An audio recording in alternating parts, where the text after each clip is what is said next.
하나님의 말씀은 살아서 오늘도 우리와 함께 역사하고 계십니다. 믿으십니까? 살아있다라는 말은 계속해서 그 말씀은 뭔가 액션을 취하고 있다라는 뜻입니다. 여러분의 육신은 오늘 살아있습니까? 아멘이시죠.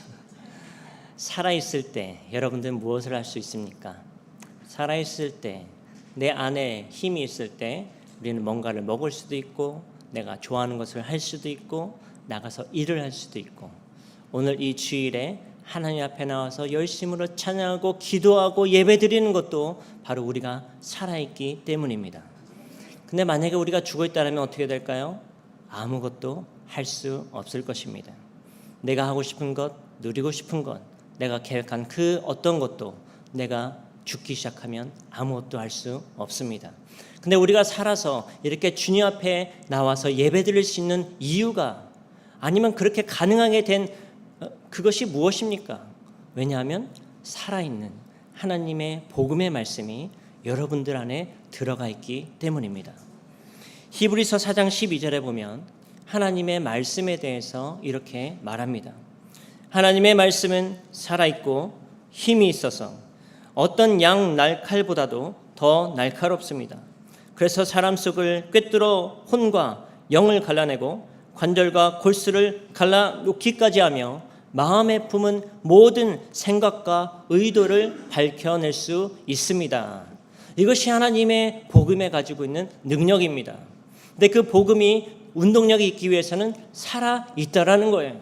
이 복음이 그래서 내 안에 들어와서 여러분의 마음 가운데, 심령 가운데 들어와서 새겨지기 시작하면 그것이 살아서 여러분들을 운동력 있게 만들어 줄 것이다 라는 것입니다. 하나님의 말씀이 이렇게 살아있기 때문에 늘 힘이 있는 액션이 함께 동반되는 거예요. 우리가 하나님을 열심히 믿게 되고 성경의 말씀이 나에게 은혜로 다가오기 시작할 때 우리는 무엇을 하게 되죠? 하나님을 위해서 봉사하고 싶은 마음이 생겨요.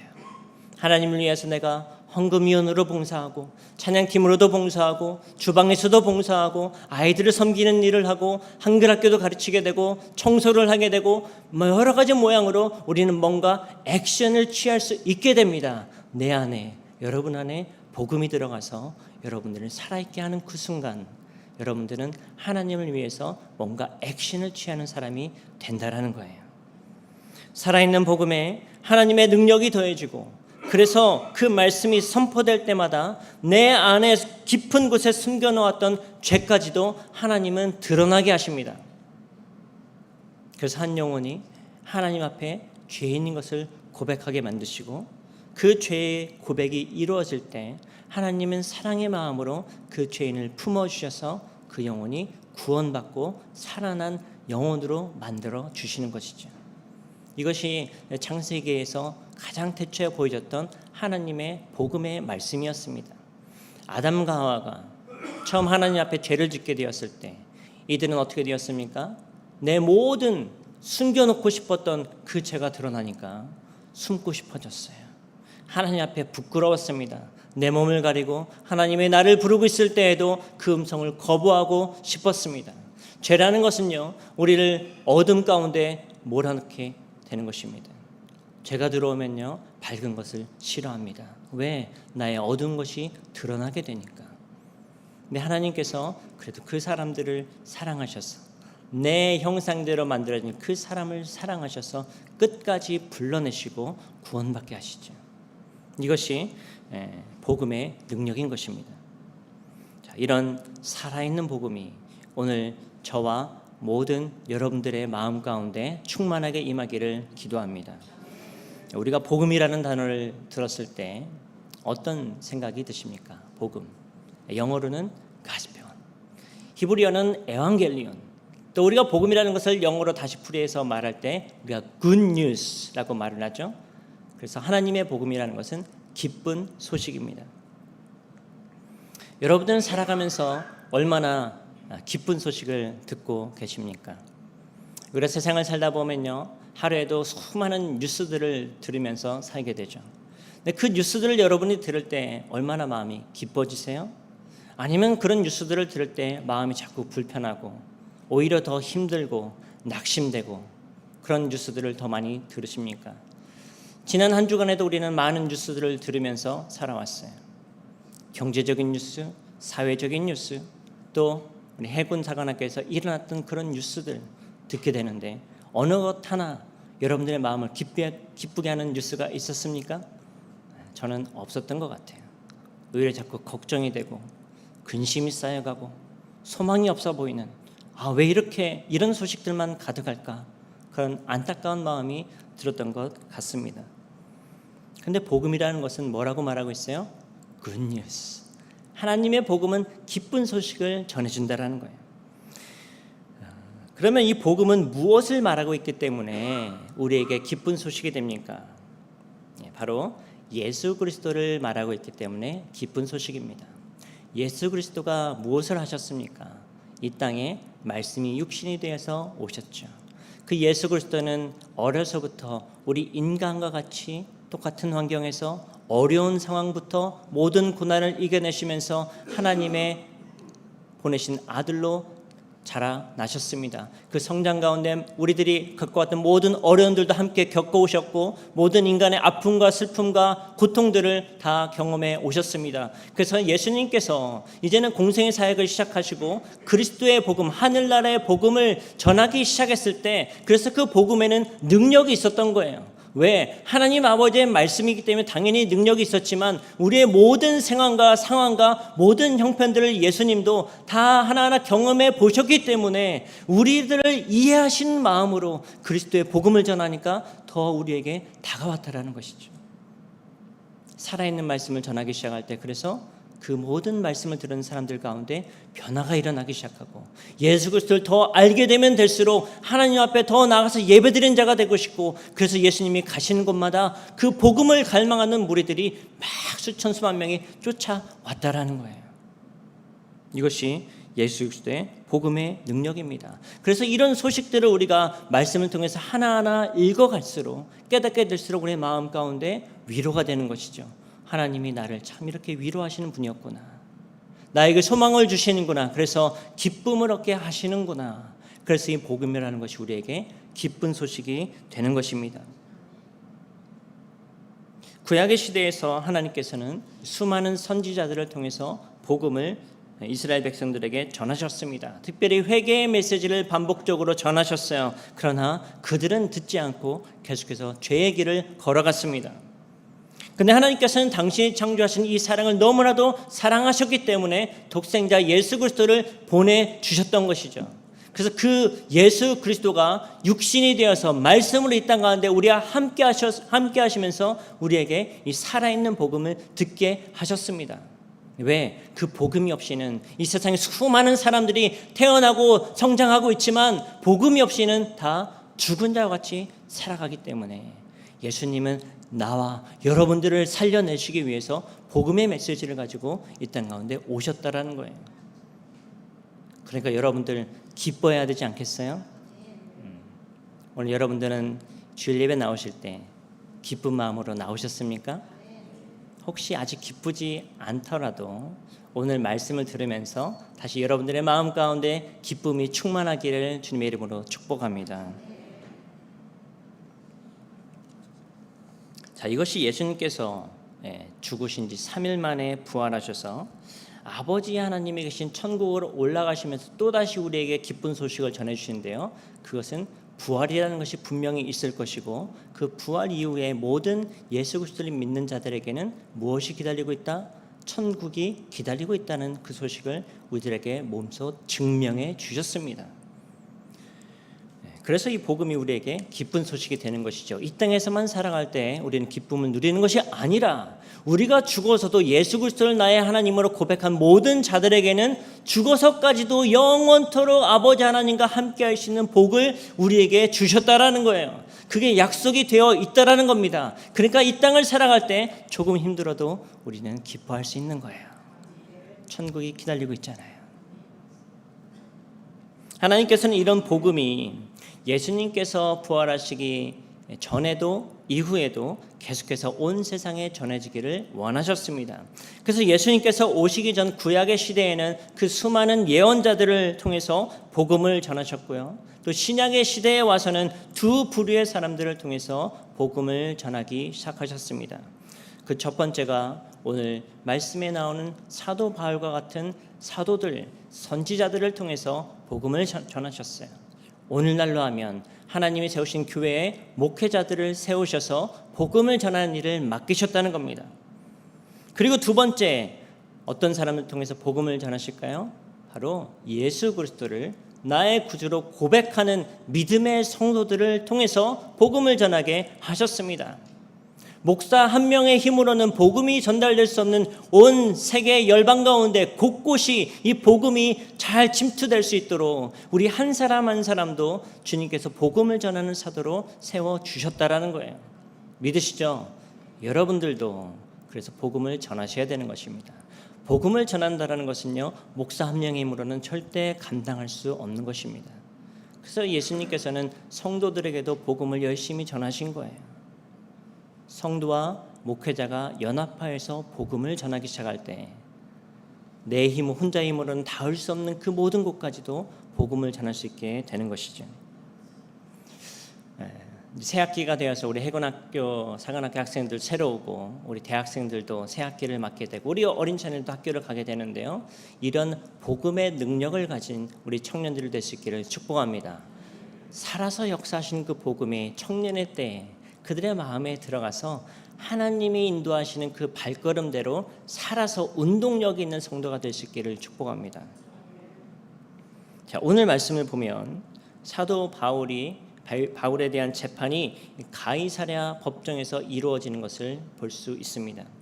지금 근데 이 사도 바울이 법정에 서 있는 이유가 무엇입니까? 24장 앞부분에 보면요, 유대 종교 지도자들이 이 바울을 고소하기 위해서 더돌로라는 변호사를 고용해서 바울에게 세 가지 제목을 물어서 법정에 세운 것을 알 수 있습니다. 근데 그 제목들이 무엇이었냐면 바울이 전염병과 같은 말을 전하고 있다라는 것입니다. 그리고 이 사람은 나사렛 이단의 우두머리로서 거짓된 말들로 유대 사람들을 선동하고 있다라고 죄를 물었습니다. 그리고 마지막으로는 성전을 더럽히고 있다라는 말로 세 가지의 죄목을 물어서 바울을 오늘 로마의 법정에 세웠습니다. 그러니까 바울의 상황을 보면요, 이 법정 앞에 이 무고한 죄로 인해서 내가 짓지 않은 죄인데 저 사람들이 만들어낸 그 말로 인해서 무고한 죄로 재판정 앞에 서 있다라는 거예요. 여러분이라면 내가 짓지 않은 죄로 인해서 내가 지금 재판을 받고 있다? 그러면 마음이 어떠시겠어요? 억울하겠죠. 마음에 낙심이 되겠죠.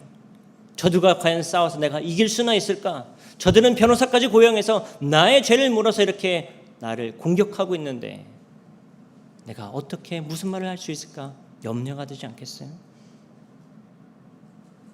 그런데 중요한 것은 우리 인간의 눈으로는 사도 바울이 법정에 서서 재판을 받으면서 고난을 받고 있다, 이렇게 안타까운 마음이 들지 모르겠지만 이것은 하나님께서 사도 바울을 통해 로마의 권세자들에게 복음을 전하게 하시려는 하나님의 계획이 숨어 있었다는 것입니다. 사도행전 9장 15절에 보면 하나님께서 아나니아 선지자를 부르시는 장면이 나옵니다. 그 아나니아 선지자에게 저기 가서 저 사울이라는 자를 불러와라. 그리고 그 자에게 하나님께서 무슨 목적으로 너를 부르셨는지 너가 가서 정확하게 알려주어라 하는 장면이 나와요. 사도행전 9장 15절입니다. 주님께서 그에게 말씀하셨다. 가거라. 그는 내 이름을 이방 사람들과 임금들과 이스라엘 자손들 앞에 가지고 갈 내가 선택한 그릇이다. 자, 이것이 바울에게 주었던 하나님의 미션이었습니다. 자, 사도 바울은 하나님의 사도로 복음의 전도자로 또 성도로 불러주셨는데 성도라는 뜻이 무엇입니까? 하나님의 뜻을 위해서 부르심을 받은 구별된 사람입니다. 구별되기 전에 그 사람에게는 하나님의 뜻이 주어졌다라는 거예요. 여러분들은 하나님의 성도이신 것을 믿으십니까? 그러면 여러분들에게도 분명히 하나님께서 성도로 불러오신 뜻이 있을 것입니다. 하나님을 믿는 자, 성도가 되는 것에는 다 하나님께서 우리에게 원하고 바라시는 뜻이 있었다라는 거예요. 오늘 여러분의 교회에서 여러 가지 모양으로 섬기고 계실 것입니다. 근데 그 섬김의 자리가 어떤 분들에게는 내가 이 일을 하고 싶어서 그 일을 감당하는 분도 있겠지만, 어떤 분들은 옆에 있는 사람이 시켜서, 목사님 이거 한번 하라 그래서 억지로 하는 분도 있을 거예요. 근데 여러분들 모두가 내가 성도인 것, 하나님이 부르신 뜻이 있는 성도라는 것이 믿어진다면요, 여러분이 오늘 그 섬김의 자리에 있다라는 것은 하나님께서 여러분들에게 그 자리에 있어야만 하기 때문에 불러주셨다라는 것입니다.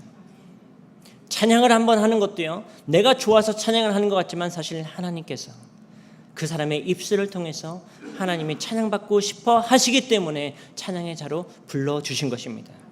헌금위원이나 반주자나 요리를 준비하시는 분이나 앞에 안내하시는 분이나 한글학교 선생님이나 모든 사역의 그 자리는 하나님께서 여러분들을 세우셨기 때문에 하나님의 영광을 위해서 기쁨으로 감당해야 되는 것을 믿으시기를 축복합니다. 사도 바울에게는 하나님께서 어떠한 사명을 주시기 위해서 이 우리 인간의 눈으로 보기에는 참 말도 안 되는 이 사울이라는 사람을, 이 흉악한 범죄자를 세우셔가지고 하나님의 사도로 부르셨는가? 그것은 이것이었죠. 하나님의 이름을 이방 사람들과 임금들과 이스라엘 자손들에게 전하기 위해서 이 사울을 불러주셨다. 여러분, 이 사울이 어떤 성품을 가진 사람이었습니까? 예수 그리스도를 만나기 전에 사울을 한번 생각해 보세요. 예수님을 증오했던 사람이죠. 예수님의 제자들을 쫓아다니면서 끈질기게 쫓아다니면서 어떻게든 차단해서 그들을 괴롭히고 정죄하고 죽이려고 했던 사람이 이 사울이라는 사람이었습니다. 사람들을 잘 이끄는, 좋게 보면 좋은 리더였어요. 사람들 막 이끌고 돌아다니잖아요. 여기저기 돌아다니잖아요. 나와 뜻이 맞는 사람들을 모아가지고 예수님을 열심히 괴롭히잖아요. 집요하게 괴롭히잖아요. 이것이 사울의 성품이었어요. 근데 저는 그 모습을 보면서 또 오늘의 말씀과 연결해 보면 하나님께서 왜 이 사울이라는 자를 선택하셨는지 참 이해가 됐어요. 왜 이런 성품 가운데 하나님의 복음이 들어가면 그 성품들을, 그렇게 악하고 괴롭히고 집요하고 열심을 냈던 그 성품이 복음이 들어가면 하나님의 나라를 위해서 얼마나 잘 사용될 수 있겠어요. 하나님의 복음이 함께 하시면 이 바울이요, 리더십이 있잖아요. 여러분들 우리 하나님 열심히 믿어봅시다. 하나님의 복음을 얼마나 열심으로 전하겠어요. 한 사람이 끝까지 복음을 거부하고 들으려고 하지 않아도 이 바울은 어떻게 해요? 끝까지 쫓아다니면서 얼마나 집요하게 예수님 믿을 때까지 복음을 전하겠어요. 그 성품 너무 부럽지 않아요? 우리 한 사람에게 복음을 전할 때 얼마나 힘들어요. 한 사람에게 예수님에 대해서 복음을 전할 때 한두 번 시도했는데 이 사람이 귀를 막고 돌아서 버리면 우리는 쉽게 포기하잖아요. 근데 바울에는 그런 성품이 아니었다라는 거예요. 집요하게, 그것도 열심으로 최선을 다해서 이제는 그 모든 성품들이 하나님 외에서 사용되기 시작하니까 이 바울이 가는 그 모든 곳에는 성령의 역사가 일어나기 시작하는 거예요. 사람들이 복음의 말씀을 듣기 시작하는 거예요. 열심으로 내 안에 살아계시는 성령의 능력에 힘입어서 복음을 전하니까 기적과 같은 일들이 일어나게 되는 것입니다. 바울은 이렇게 1차부터 3차까지 전도 여행을 통해서 소아시아 지역부터 유럽에 이르기까지 이방인들에게 복음을 전하고 또 가는 곳마다 유대 회당에 들어가서도 복음을 전하는 사도가 되었습니다. 그런데 한 가지, 이 바울의 능력으로는 다가갈 수 없는 그룹이 있었어요. 그들이 누구였을까요? 바로 세상의 왕들이었습니다. 세상의 권세자들이었어요. 바울에게 주어졌던 중요한 미션이 뭐였죠? 모든 이방 사람들 뿐만이 아니라 세상의 왕들과 세상의 권세자들에게도 복음을 전해야 되는 것이 바울에게 주어졌던 하나님의 미션이었습니다. 그러니까 바울의 입장에서도 참 답답했을 거예요. 하나님, 나에게 저 왕들에게 가서 복음을 전하고 하셨는데 내가 다가갈 수가 없어요. 어떻게 하면 내가 저들에게 갈 수 있을 거야? 아마 답답했을 거예요. 이 바울이 사역했을 당시에는 이스라엘을 포함해서 많은 주변의 나라들이 로마의 지배 아래에 있었습니다.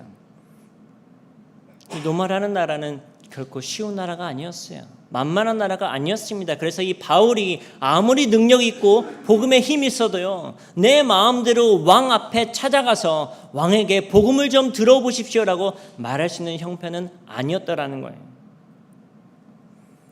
여러분들이 오늘 내가 이 세상을 좀 살아보니까 이런 시민들에게 또 이런 일들을, 정책들을 좀 했으면 좋겠습니다. 나에게 너무나도 좋은 아이디어가 있습니다. 그래서 대통령을 만나가지고 이 아이디어를 좀 전해주고 싶습니다. 그래서 여러분들이 막 백악관을 들어가서 대통령 좀 만나고 싶습니다 하면 어떻게 될까요?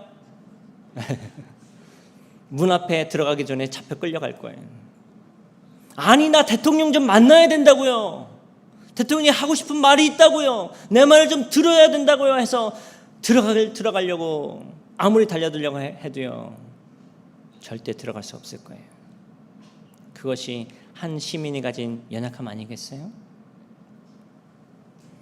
근데 하나님께서는 이 바울에게 분명한 미션을 주셨잖아요. 이 복음이 이 세상의 권세자들에게도 들려줘야 된다. 하나님께서는 바울을 통해서 그 로마의 권세자들에게 복음을 전할 수 있는 길을 열어주시는데, 그게 바로 오늘 이 법정에서 바울이 변론하는 사건인 것입니다. 오늘 이 재판장에서 바울은 누구에게, 나에게 주신 하나님의 복음, 나에게 임하신 하나님을 누구에게 전하고 있어요? 그 법정의 가장 높은 가이사랴의 벨릭스 총독에게 전하고 있는 것입니다. 참 놀랍지 않습니까? 네, 우리가 지난주에도 계속 찬양했는데요, 이런 찬양 우리가 있었어요. 주가 일하시네. God at work. 우리는 참 눈으로 보기에는 하나님이 과연 언제 일하시나, 언제 놀라운 일들을 행하시나, 우리는 이런 의문이 들 때가 있는데요, 하나님은 이미 선포하셨던 그 복음의 말씀을 통해서 우리가 기도하고 있으면, 또 우리 한 사람 한 사람을 통해서 이미 하나님은 그 뒤에서 모든 일들을 만들어 가시고 그 일을 정확하게 하나님이 원하실 때 하나님 세우신 사람을 통해서 이런 일들을 하고 계신다라는 거예요.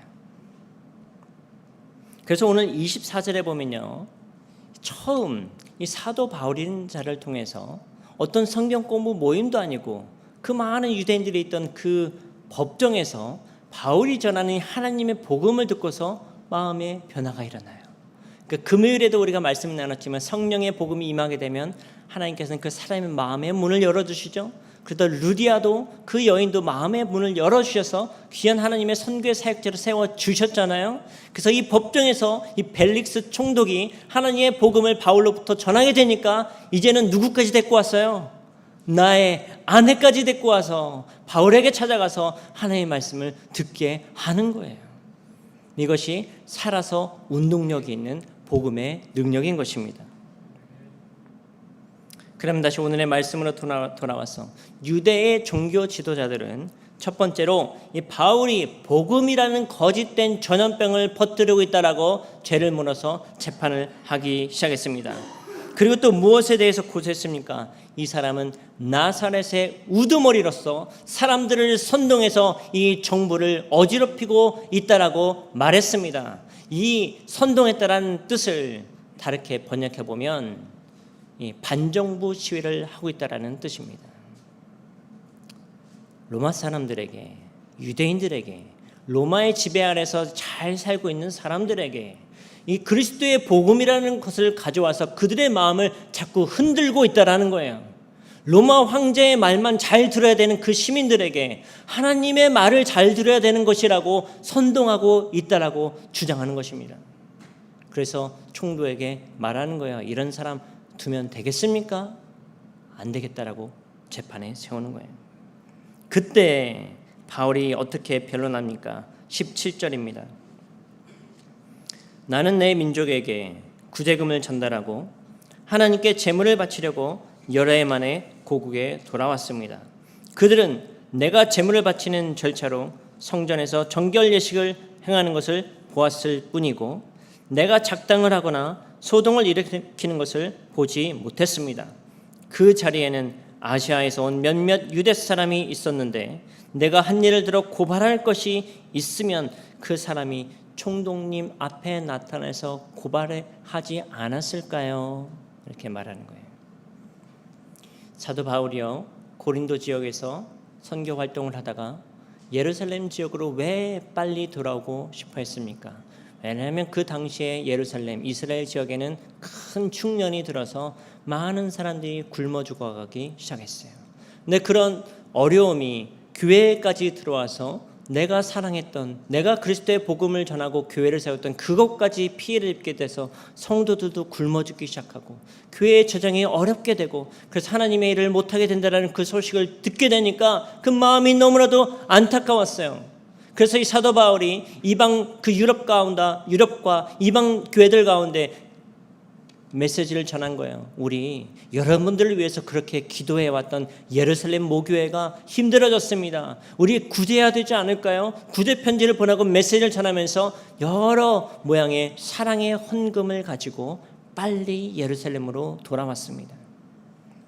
그래서 이 예루살렘 교회에 헌금을 전해주고 사람들을 위로하는 일을 예루살렘에서 하기 시작했다라는 거예요. 바울은 오직 이런 예수 그리스도의 사랑을 전하는 것에만 목적이 있었기 때문에 이렇게 말할 수 있었습니다. 내가 이 예루살렘에 찾아와서 교회에서 그 어떤 소란을 피우거나 사람들을 선동해서 당신 정부에 대해서 안 좋은 말을 했거나 그 어떤 불법도 내가 저지르지 않았다. 만약에 그랬다면 이 예루살렘 교회에 있는 유대인들부터 이미 나를 당신에게 고소했을 것입니다라고 말하는 것입니다. 또 유대인들은 바울에 대해서 무엇을 고발했습니까? 앞에 5절과 6절에 보면 이 바울이라는 자는 나사렛 이단에 우두머리면서 성전을 더럽히려 했던 사람이다라고 고소했습니다. 당시의 유대인들은요, 이 예수님을 진정한 메시아라고 여기지 않았기 때문에 바울이 전하고 있던 예수님의 복음, 특별히 나사렛이라는 저 시골 촌구석에 아무도 알아주지 않는 그곳에서 태어난 예수님이 가르쳤던 복음이라는 것은 절대 받아들일 수 없는 말이었습니다. 근데 그런 예수님의 복음을 이 바울이라는 자가 열심으로 전하고 있으니까 이거는 거짓된 말이다, 이단의 소리다라고 정죄하기 시작했다라는 것입니다. 그래서 이들은 그 복음을 받아들인 사람들을 향해서 나사렛 이단, 나사렛 당이다라고 정죄했다라는 거예요. 그런데 이것에 대해서 바울은 또 어떻게 변론합니까? 14절입니다. 그러나 나는 총독님께 이 사실을 고백합니다. 그것은 내가 그들이 이단이라고 하는 그 도를 따라 우리 조상의 하나님을 섬기고 율법과 예언서에 기록되어 있는 모든 것을 믿는다는 사실입니다. 그리고 나는 하나님께 소망을 두고 있는데 나를 고발하는 이 사람들도 그 소망이 이루어지기를 고대하고 있습니다. 곧 그것은 의로운 사람들과 불의한 사람들의 부활이 장차 있을 것이라는 사실입니다. 자, 이 사도 바울의 고백은 참으로 놀라운 것이죠. 법정에 서서 내가 무엇을 믿고 있는지를 정확하게 하나하나 고백하고 있습니다. 나는 당신들이 말하는 대로 우리 조상들의 하나님을 섬기고 모세를 통해서 주신 율법도 믿고 선지자들이 기록한 하나님의 예언들도 다 믿으며 부활에 대한 소망도 나는 갖고 있습니다라고 고백하는 거예요. 바울의 고백을 들어보면요, 참 얼마나 구체적이고 정확하게 복음이란 무엇인지를 알고 있는지 우리가 알 수 있습니다. 거기에 대해서 이 바울의 고백이 놀라운 것은요, 바울은 내가 들은 예수 그리스도의 모든 말씀을 어떻게 하고 있다고요? 다 믿고 있다라고 말하고 있다는 것입니다. 사랑하는 성도 여러분들, 여러분들은 하나님에 대해서 얼마나 잘 알고 계십니까? 여러분들이 매일과 같이 읽고 있는 그 말씀에 대해서 얼마나 정확하게 그 의미들을 알고 있습니까? 만약 여러분들이 교회를 나는 오래 다녔다, 성경 말씀도 많이 그동안 읽어왔다, 그래서 나는 성경의 모든 것을 알고 있다라고 말할 수 있다라면, 그러면 여러분들은 이렇게 질문해 볼게요. 그러면 여러분들은 그 들었던 말씀들, 여러분들 읽었던 그 모든 말씀들을 다 믿고 계십니까? 그것이 중요한 것이죠. 다 내가 믿고 있는가? 이것이 정말 예수 그리스도의 복음인 것을 나는 인정하고 있는가? 누가 물어보더라도 나는 그 모든 하나님의 말씀을 믿고 있다라고 확신할 수 있는가? 그래서 누가 물어보더라도 나는 하나님만을 믿고 있는 성도라고 고백할 수 있는가? 그것이 중요하다라는 것이죠. 오늘 사도 바울은 예수 그리스도의 죽으심과 부활로 인해서 이제는 모든 구원받은 성도들에게는 무엇이 기다리고 있다고요? 하나님이 예배하신 천국이 기다리고 있다라는 그 소망을 내가 갖고 있다라고 고백했습니다. 그리고 또 정확하게 말하는 것이죠. 이 부활의 소망이, 천국의 소망이 나는 이 땅에 있는 모든 사람들에게도 전해지기를 나는 소망하고 있습니다. 참 아름다운 마음이지 않아요? 우리는 때로는요, 나만 구원받으면 행복하다, 만족한다라고 우리는 말하는 사람이 있을지 모르겠어요. 근데 그리스도의 복음이라는 것은 나 하나만 받아서 잘 믿고 구원받는 것이 중요한 것이 아니라 나에게 심겨 주신 그 하나님의 복음의 말씀이 내 옆에 있는 사람, 내 이웃들, 내 친구들, 내가 일하는 함께 모든 동료들, 온 세계 열방 가운데도 함께 전해져서 그들도 부활의 소망을 가지고 천국의 소망을 가지고 살아가게 하는 것이 성도로 부르심을 받은 여러분들에게 주어진 소명이다라는 것입니다. 믿으시죠? 목사에게만 주어진 소명이 아니라 여러분들에게도 주어진 소명이 바로 그것입니다. 그것을 오늘 법정에서 사도 바울은 정확하게 고백하고 있어요. 여기 계신 분들 중에 혹시 이 세상의 법정에 서보신 분 계십니까? 법정에 서서 판사 앞에 서보신 적 있으세요?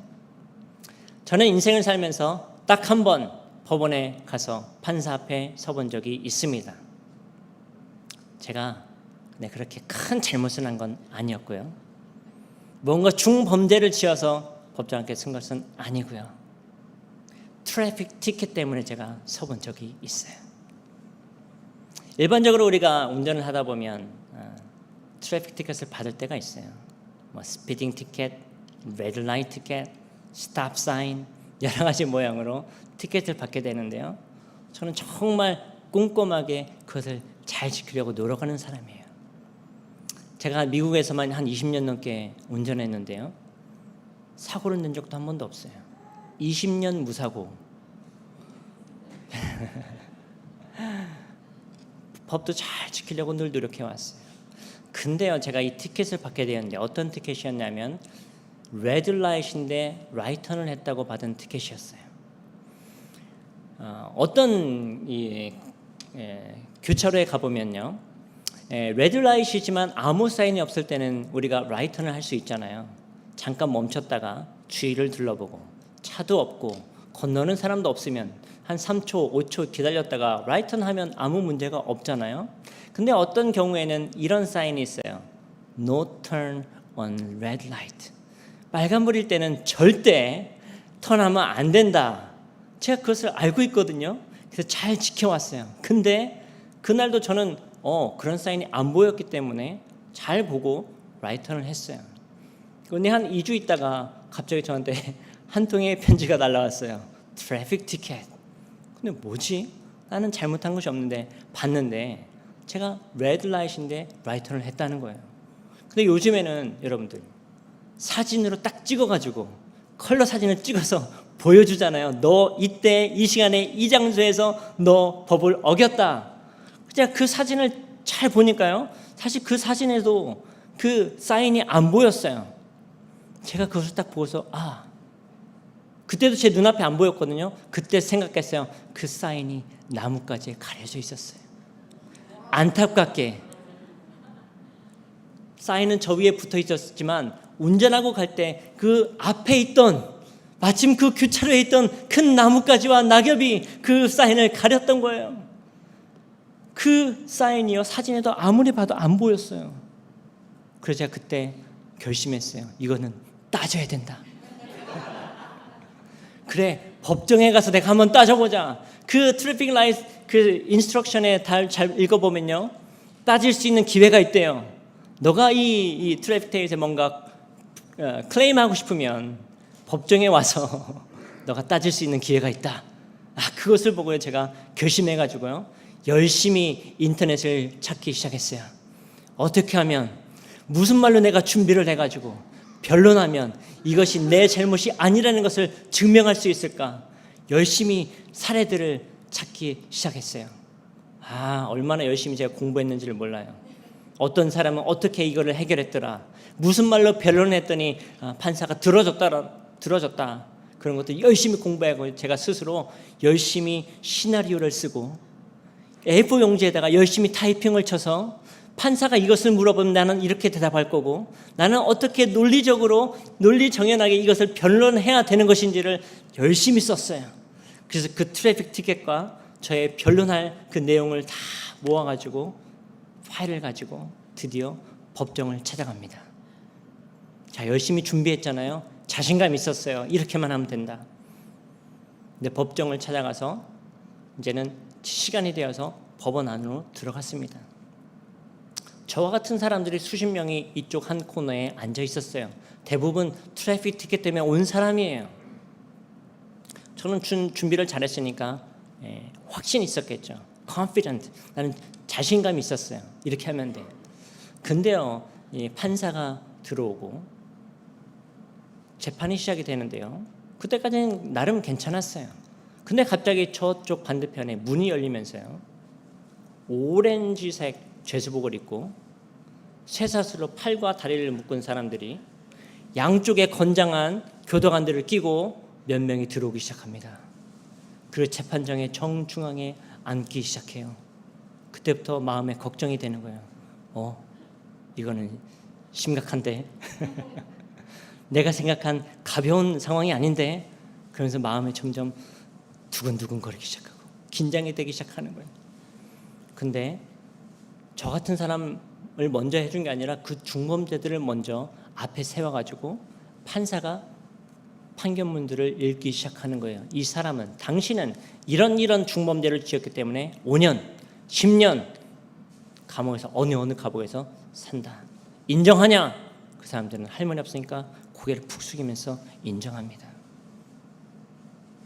그 모습을 보고 제 마음이 너무 두근두근거려요. 저렇게 무섭네. 분위기 너무 험악한데, 내가 이렇게 준비는 잘했지만 내가 말 한마디 잘못하면 나도 뭔가 불이익을 당하는 거 아니야? 막 온갖 생각이 저를 잡으면서요, 머리가 하얘졌어요. 내가 준비해온 거 눈에 보이지 않아요. 그렇게 열심히 내가 어떻게 변론할지 꼼꼼하게 준비했는데 아무것도 생각이 나지 않아요. 그래서 내 앞에 사람, 트래픽 티켓 받은 사람이 나가서 변호사 앞에 서가지고 대부분 그냥 사람들이 다 무서웠나 봐요. 그래서 다 guilty 하고 다 가는 거예요. 어떡하죠? 하나님 어떻게 해요? 나 이거 따지러 왔는데 못 따지겠어요. 근데 그걸 티켓을 보면요, 세 가지 옵션이 여러분들에게 주어집니다. 하나는 여러분들이 죄를 인정하는 거예요. 그래서 guilty 하면 그냥 그대로 가는 거예요. 모든 죄를 인정하고 벌금도 다 내고 하는 거예요. 근데 제가 아무리 생각해도 근데 나는 guilty는 아닌 것 같아. 억울한 마음이 있었잖아요. 그래서 저는 선택한 게 no contest. 따지진 않겠다. 근데 제 속으로는 나는 guilty는 아니야. 그렇게 말을 했어요. 근데 제가 왜 그렇게 따지고 싶었냐면요, 벌금이 너무 많았어요. 메릴랜드는요, 그런 이 레드 라이트에 라이턴 하는 거, 그 티켓이 보니까요 한 75불 정도 하더라고요. 근데 캘리포니아는요 기본이 200불부터 시작해요. 200불부터 시작하는데 그거는 판사의 재량에 따라서 아니면 뭐 조금 더 뭐 스피드를 하면서 이렇게 턴을 했든지 위험하게 턴했든지 하면요 그 벌금이 500불까지 올라가요. 그럼 기본이 200불에서 500불인데 저는 아직 얼마인지는 모르겠고 500불이면요 어마어마한 돈이에요 저에게는. 아니 그러면 한 일주일 한 달 생활비가 그냥 없어지는 거예요. 그래서 제가 따지고 싶었던 거예요. 억울하다. 근데 막상 앞에 가서 쓰니까요 머리가 하얘지면서 아무것도 따질 수 없잖아요. 두려웠잖아요. 내가 정말 이것을 잘 따질 수 있는지 확신이 들지 않았잖아요. 그래서 그냥 앞에 나가서 no contest 하고 그만뒀어요. 아무 말도 더하지 못했어요. 그래도 감사하게도 판사가 너는 그래 이렇게 법정에까지 나왔으니까 벌금을 반으로 줄여줄게. 그래서 100 얼마를 냈어요. 근데 너 이거 벌점도 있는데 벌점은 어떻게 할래? 벌점 내가 좀 없애고 싶은데 그러면 너 트래픽 스쿨 가라. 그러면 벌점도 없어질 거야. 감사합니다 하고 나왔어요. 그냥 준비한 말 한마디도 못하고 감사합니다 하고 나왔어요. 법정에 선다라는 것은 그렇게 두려운 것이었더라고요. 근데 사도 바울이요, 오늘 어디에 서 있어요? 로마의 법정에 서 있어요. 세상의 법정도 막상 가니까요, 재판관들이 저 위에서부터 재판복을 입고 엄숙하게 내려다봅니다. 그것만 있어도요, 저는 그렇게 잘못하지 않았는데도 막 기가 눌려가지고요, 말을 한마디 못했는데, 바울이 로마의 법정에 총독이 앉아있고 재판관들이 앉아있고, 근데 그 사람들은 한 가지 목적으로 이 바울을 노려보고 있었어요. 나는 너를 반드시 범죄자로 만들어서 감옥에 넣어버릴 것이다. 무서운 얼굴로, 무서운 어조로 다 이 바울 한 명을 째려보고 있었어요. 근데 오늘 바울은 그 마음에는 어떤 마음이 있었습니까? 내가 가진 복음에 대한 확신이 있었습니다. 나에게 주신 하나님에 대한 복음이 확실하게 기록되어 있었어요. 근데 중요한 것은 이 바울은 자신이 듣고 배운 그 말씀을 지식적으로만 알았던 것이 아니라 도매 색상에서 하나님을 경험했고 성령의 음성을 분명하게 들어왔고 1차, 2차, 3차 선교 여행을 통해서 선교의 길에 나의 등 뒤에서 불어시는 그 성령의 순풍을 내가 경험해왔고, 유대인들이 자신을 죽이려고 할 때마다 하나님께서 나에게 들려주셨던 두려워하지 말아라, 내가 늘 너와 함께하리라는 그 믿음의 확신을 이 바울은 가지고 있었다라는 것입니다. 그 하나님의 복음이 내 안에 살아서 역사해 왔다라는 것을 매 삶의 순간들마다 경험해 왔던 사람이 사도 바울이었다라는 거예요. 이런 하나님이 나와 그 말씀으로 함께 하셨기 때문에 오늘도 이 사도 바울은 로마의 총독이 그렇게 엄숙하게 나귀를 죽이려는 듯이 째려보고 있는 그 재판정 한가운데서 담대하게 하나님의 복음을 전할 수 있었다라는 것입니다. 오늘 이 사도행전의 말씀은 오늘 우리에게 분명한 한 가지를 전하고 있습니다. 그것은 내 안에, 여러분들 안에 심겨진, 들려진 그 복음이 늘 살아 있어야 된다는 것입니다. 아무리 내가 복음의 메시지를 많이 들어도 그 메시지가 내 안에 들어오긴 했는데 죽어 있으면 어떻게 되는 거예요? 수십 년의 교회를 다니면서 하나님의 말씀을 들어왔는데 그 복음이 내 안에 죽어 있으면 어떻게 되는 거예요? 나는 누군가가 나에게 물어봐서 예수님이 누구십니까? 당신은 믿으십니까? 그 말씀 진짜 믿습니까? 했을 때 나는 벙어리가 되는 거예요. 왜? 말씀이 죽어 있으니까. 확신이 없으니까, 다 믿지는 못하고 있으니까 내가 할 말이 없어지는 거예요. 근데 바울은 어떻게 했다고요? 다 믿고 있습니다. 내 안에 살아서 역사하시는 성령님이 나와 함께 하는 것도 다 믿고 있습니다. 복음에 대한 확신이 있습니다. 오늘 이 법정에 나는 서 있지만, 인간적으로는 두렵지만 나를 통해서 복음을 전해야 된다는 그 미션을 나에게 주셨던 하나님의 말씀을 나는 믿고 있습니다. 내 안에 살아있는 말씀이 그래서 오늘 이 순간 그들의 앞에서도 역사하고 그래서 있다라는 거예요. 여러분들 안에 복음이 살아있기를 축복합니다. 확실한 복음이 내 안에 있을 때 살아서 생명력 있는 그 복음의 능력이 우리 엠마오 교회 가운데 살아있을 때 하나님 그 살아있는 말씀을 통해서 운동력 있는 액션을 취하게 하실 거예요. 그것이 사역인 것입니다. 그것이 선교가 이루어지는 목적이라는 거예요. 오늘 유럽에 있는 선교팀들도 이런 하나님의 복음이 그들 가운데 심겨졌고 살아서 역사하셨기 때문에 유럽까지 가서 선교 사역을 감당하기로 결단한 것입니다. 하나님의 교회는 하나님의 복음이 살아서 역사해야 됩니다. 여러분들의 인생 가운데도 하나님의 복음이 살아 있어야 됩니다. 오늘 살아 있다고 내일 그 복음을 죽이시면 안 돼요. 하나님을 버리시면 안 돼요. 하나님을 거부하시면 안 돼요. 그래서 우리는 복음을 듣고서 열심히 기도해야 됩니다. 기도할 때 여러분들의 심령 가운데 새겨진 그 모든 복음의 씨앗들이 깊이 뿌리를 내려서 자라날 것이고, 그 자라는 복음의 뿌리가 여러분들로 인하여서 귀한 성령의 열매, 구원의 열매, 사역의 열매로 열매를 맺게 하실 것입니다. 복음이 살아있는 교회, 살아있는 복음을 가진 엠마오 성도들, 살아있는 복음이 살아서 역사에서 미래를 꿈꾸고 하나님의 주신 비전을 바라볼 수 있는 우리 모든 자녀들이 될 수 있기를 주님의 이름으로 간절히 축복합니다. 사랑해 주님 감사합니다. 오늘 주님의 말씀을 듣게 해주셔서 감사합니다. 하나님이 살아있는 복음의 말씀이 우리들의 심령 가운데 새겨지게 하심도 감사합니다. 살아있는 복음을 가진 우리 엠마오 교회가 될 수 있도록 주 은혜를 베풀어 주옵소서.